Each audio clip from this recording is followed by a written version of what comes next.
और भाई लोग हे याला काय झालं रे? काय माहिती रे, कधीपासून काय बोलत पण नाहीये. ए भाई बोल ना यार, मित्रांपासून काय लपवतोय? बोल. काय नाही रे, काय नाही झालं. अरे बोल ना भाई, मित्रांना नाही सांगणार काय? अरे तिच्या पप्पानी मला रिजेक्ट केलं रे. अरे मग बापाला का प्रपोज केलं? तिला करायचं ना.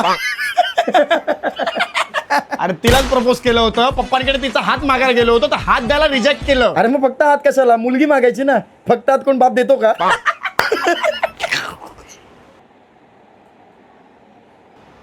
तुम्ही मुद्दा म्हणून असं करतात ना, मग कशाला मला बोलतात बोलायला मला नाही सांगायचं. हे बरं आहे, कोणी मस्ती नाही करणार. सॉरी बरं तू कसा गेला होतास? हा कसा गेला होता? असं म्हणजे असंच गेलो होतो. असं म्हणजे छपरी वाटला असेल. आणि कोणता बाप आपल्या मुलीचा हात छपरीला देणार?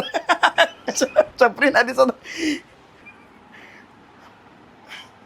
अरे असा म्हणजे फॉर्मल घालून गेलो होतो, असं म्हणजे असं नाही गेलो होतो. भाई ऑफेंड काय होतोय? तुम्ही मुद्दा म्हणून करतात यार. एक काम करूया, नाही आता मस्ती नाही करणार कुणी. असं समज की मी तिचा बाप आहे आणि माझ्याकडून माझ्या मुलीचा हात माग. ठीक आहे? हा ठीक आहे, हा बाप मी आई म्हणतो. अरे, असं कसं बाप काही पण. आता झालो की नाही बाबा? आता माझ्या मुलीचा हात माझ्याकडून माग. चल.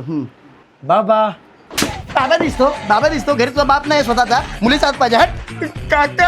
काका दिसतात ते. अरे मग काय तुम्ही मस्ती करतात यार? असं नाही, असं असेल तर मी नाही खेळणार. हा काय? बरं सॉरी तुला माझ्याकडे माझ्या मुलीचा हात माग. मी आई आहे ना, आई कशी निर्मळ असते, बाप कसा जरा खडूस असतो ना. आई म्हणतो आई. असं कोणाला पण तू आई म्हणतोस का? कुठल्या पण मुलीला आई म्हणतो, बाईला आई म्हणतो.